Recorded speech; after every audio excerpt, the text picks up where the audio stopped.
الحمد للہ رب العالمین والعاقبۃ للمتقین والصلاة والسلام علی رسولہ محمد وعلی آلہ واصحابہ اجمعین اما بعد اعوذ باللہ من الشیطان الرجیم بسم اللہ الرحمن الرحیم ان الدین عند اللہ الاسلام صدق اللہ العظیم۔ عزیز بزرگوں، دوستوں اور بھائیوں، آج میں آپ کے سامنے جس مضمون کا مطالعہ کرنے جا رہا ہوں اس کا عنوان ہے اسلام کے پیغام کی اصل نوعیت۔ اسلام کے پیغام کی اصل نوعیت۔ مولانا یوسف اصلاحی لکھتے ہیں، اللہ کا شکر ہے کہ آپ مسلمان ہیں اور اسلام پر ایمان رکھتے ہیں۔ اسلام کو ماننے والے کی دو ذمہ داریاں ہیں۔ ایک یہ کہ وہ خود اس دین پر خلوص کے ساتھ عمل کرے، اس کے تقاضوں کو پورا کرے، اور جب وہ مسلمان بنا ہے تو مخلص اور کامل مسلمان بن کر اللہ کی بندگی کا حق ادا کرے۔ دوسری ذمہ داری یہ ہے کہ وہ اللہ کے دوسرے بندوں تک اسلام کی دعوت پہنچائے اور اسلام کا نمائندہ بن کر اس طرح زندگی گزارے کہ اس کے قول و عمل سے لوگ اسلام کو سمجھیں اور سیکھیں۔ تحریر، تقریر اور گفتگو سے بھی وہ اسلام کی نمائندگی کرے اور اپنی خانگی، سماجی اور شہری زندگی اور اعمال و اخلاق سے بھی اسلام کی نمائندگی کا حق ادا کرے۔ اسلام کے ماننے والوں میں آج اکثریت ان لوگوں کی ہے جو ان دونوں قسم کی ذمہ داریوں میں کوتاہ ہیں۔ پہلی قسم کی ذمہ داری کا حق تو کسی قدر ادا بھی ہو رہا ہے، لیکن جہاں تک دوسری قسم کی ذمہ داری کا تعلق ہے، بالعموم مسلمانوں نے اسے بھلا رکھا ہے۔ نہ صرف یہ کہ اس کا حق ادا نہیں ہو رہا ہے، بلکہ بہت سے ایسے بھی ہیں جن کو یہ علم و شعور بھی نہیں ہے کہ یہ بھی ہماری ذمہ داری ہے، اور جو واقف ہیں وہ زبانی حد تک اس کو اپنی ذمہ داری تو سمجھتے ہیں، لیکن عملاً وہ بھی غفلت اور لاپرواہی کی زندگی گزار رہے ہیں، یا کم از کم اس ذمہ داری کو ادا کرنے میں اس قدر سرگرم نہیں ہیں کہ سماج میں ان کا تعارف اسلام کے نمائندے کی حیثیت سے ہو۔ یعنی لوگ صرف یہ نہ سمجھتے ہوں کہ یہ مسلمان ہیں، بلکہ یہ جانتے ہوں کہ یہ اسلام کے داعی ہیں اور اسلام کی طرف اللہ کے بندوں کو بلانا ان کی زندگی کا مشن ہے۔ اسلام کی اشاعت و تبلیغ کا کام بلا شبہ آپ کو مسلمانوں میں بھی کرنا ہے۔ ان کے عقائد و اعمال کی اصلاح، ان کی خانگی اور معاشرتی زندگی کی اصلاح، ان کی نجی اور سماجی زندگیوں سے برائیوں کو دور کرنا اور بحیثیت مجموعی ان کو اونچا اٹھانا بھی یقیناً آپ کی ذمہ داری کا اہم حصہ ہے۔ لیکن یہ اچھی طرح سمجھ لیجیے کہ محض مسلمانوں میں اصلاح و ارشاد کا کام انجام دے کر آپ کی ذمہ داری پوری نہیں ہو جاتی۔ مسلمانوں میں نماز روزے کی تبلیغ، بے جا رسموں کا انسداد اور حرام و حلال کی تفہیم یا نکاح و طلاق کے مسائل پر عمل کرانے کی کوشش کر کے آپ ہرگز مطمئن نہ ہو جائیں کہ آپ نے اسلام کی اشاعت اور نمائندگی کا حق ادا کر دیا۔ اصلاح و تبلیغ کے اس کام کی اہمیت اور ضرورت سے انکار نہیں ہے، یہ بھی اہم کام ہے، اس کا کرنا بھی ناگزیر ہے اور یقیناً اس کا بھی بڑا اجر و ثواب ہے، لیکن یہ اشاعت دین اور دعوت دین کی ذمہ داری کا ایک جز ہے۔ آپ کا اصل کام یہ ہے کہ آپ ان لوگوں تک قول و عمل سے اسلام کی دعوت پہنچائیں جو اس سے ناواقف ہیں اور اس کو اپنا دین نہیں مانتے، اور انہیں یہ معلوم ہی نہیں کہ ان کے اللہ نے ان کو بھی اسی دین پر ایمان لانے اور اس کے مطابق زندگی گزارنے کا حکم دیا ہے۔ اسلام کی اشاعت اور عام اللہ کے بندوں تک اس کی دعوت پہنچانے کا فریضہ ادا کرنے کے لیے ضروری ہے کہ آپ اسلام کی اصولی دعوت کی حیثیت کو اچھی طرح ذہن نشین کر لیں۔ اسلام کے پیغام کی اصل حیثیت اور نوعیت کو سمجھنے کے بعد ہی آپ صحیح انداز سے دوسروں کے سامنے اس کی دعوت رکھ سکتے ہیں اور اسلام کی صحیح نمائندگی کا حق ادا کر سکتے ہیں۔ اسلام کے پیغام کی اصل حیثیت سے واقفیت کے بغیر یہ بھی ممکن ہے کہ آپ اپنے اخلاص کے باوجود اسلام کو فائدہ پہنچانے کے بجائے نقصان پہنچا دیں اور اللہ کے بندوں کو اسلام سے قریب کرنے کے بجائے خدا نخواستہ اور زیادہ دور کرنے کا باعث بن جائیں۔ خوب سمجھ لیجئے کہ اسلام ایک عالمی اور انسانی دین ہے۔ رہتی دنیا تک کے انسان اس کے مخاطب ہیں، خواہ وہ کسی خطۂ زمین کے باشندے ہوں، کسی نسل اور قوم سے تعلق رکھتے ہوں، کوئی بھی زبان بولتے ہوں، کسی بھی تہذیب کو پسند کرتے ہوں، کسی بھی مذہب، نظام اور ازم کے قائل ہوں، یا سرے سے کسی مذہب اور طریقہ عبادت کے قائل ہی نہ ہوں۔ اسلام سب کو مخاطب کرتا ہے۔ وہ صرف مسلمان قوم کی قومی اور ملی میراث نہیں ہے، نہ صرف مسلمانوں سے اس کا خطاب ہے۔ اسلام اللہ کی ایک نعمت ہے اور روئے زمین پر بسنے والے تمام انسانوں کو اس سے فائدہ اٹھانے کا یکساں حق ہے۔ اللہ نے اپنی یہ نعمت اپنے سارے بندوں کے لیے بھیجی ہے۔ اللہ کی نظر میں اس کے تمام بندے برابر ہیں اور سبھی سے اس کو پیار ہے۔ اس کی مرضی یہ ہے کہ اس نعمت سے اس کے تمام بندے فیض یاب ہوں۔ بالکل اسی طرح جس طرح سورج کے شعاعوں سے، چاند کی چاندنی سے، زمین کی پیداوار سے، دریاؤں اور سمندر کے پانی سے، صحرا کی وسعتوں سے اور ہوا کی لہروں سے سب ہی فیض یاب ہوتے ہیں۔ بے شک اسلام اپنے احکام کی اتباع اور ایمان کے تقاضے پورے کرنے کے لیے انہیں متوجہ کرتا ہے جو اس پر ایمان رکھتے ہیں، اور اسی لیے قرآن میں آپ کو جگہ جگہ یا ایھا الذین آمنوا کے الفاظ ملتے ہیں۔ یہ ایک مسلم اصولی حقیقت ہے کہ احکام کی تعمیل کا مطالبہ انہی لوگوں سے ہو جو اس کو اپنا دین تسلیم کرنے کا دعویٰ کرتے ہیں۔ رہے وہ لوگ جو اس دین سے ناواقف ہیں اور اسے تسلیم نہیں کرتے، ان سے احکام کی تعمیل کا مطالبہ نہیں ہونا چاہیے۔ ہاں، انہیں یہ دعوت دی جانی چاہیے کہ وہ اس دین کو تسلیم کر لیں اور اس پر ایمان لے آئیں۔ اسی لیے قرآن پاک اپنی اصولی دعوت اور بنیادی عقائد کی تعلیم دینے کے لیے پوری نوع انسانی کو مخاطب کرتا ہے۔ اسلام کی بنیاد 3 اہم انقلابی عقیدوں پر ہے: عقیدہ توحید، عقیدہ آخرت اور عقیدہ رسالت۔ اور آپ قرآن کا مطالعہ فرمائیں گے تو دیکھیں گے کہ وہ ان عقائد پر ایمان لانے کے لیے دنیا کے سارے انسانوں کو پکارتا ہے، اور یا ایھا الذین آمنوا کے بجائے یا ایھا الناس کے الفاظ سے ساری انسانیت کو خطاب کرتا ہے۔ قرآن پاک کا یہ انداز خطاب آدم کی ہر بیٹے اور بیٹی کو جھنجھوڑتا ہے کہ اگر وہ اپنی خیر خواہی چاہتے ہوں تو لاپرواہی کے ساتھ سر جھٹک کر آگے نہ بڑھ جائیں، بلکہ رک کر غور کریں کہ ان کا اللہ انہیں کیوں پکار رہا ہے، وہ انہیں کیا دے رہا ہے اور ان سے کیا چاہتا ہے۔ اسلام جن 3 بنیادی عقیدوں کی دعوت دیتا ہے، ان میں سب سے پہلا، سب سے اہم، بلکہ دوسرے تمام عقائد کا سرچشمہ عقیدہ توحید ہے۔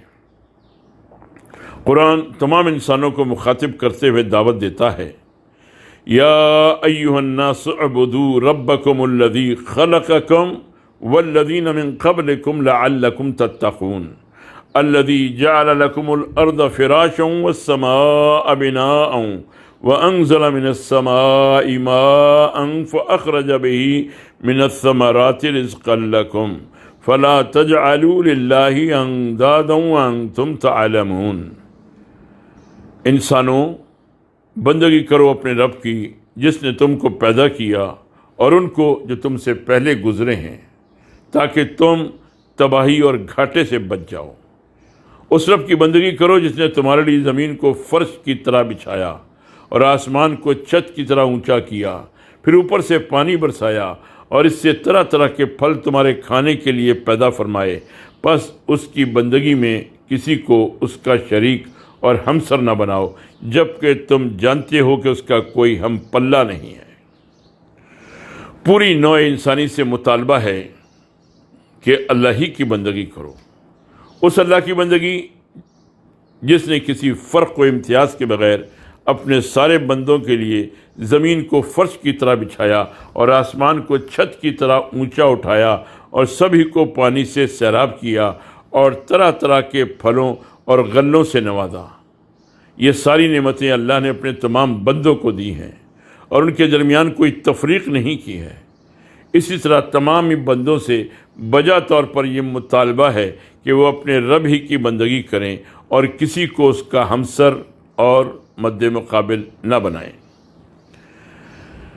اسلام کا دوسرا بنیادی عقیدہ آخرت ہے، یعنی یہ کہ ایک دن سارے انسانوں کو اللہ کے حضور اپنی پوری زندگی کا جواب دینا ہے اور اپنے اعمال کے مطابق اپنا انجام دیکھنا ہے۔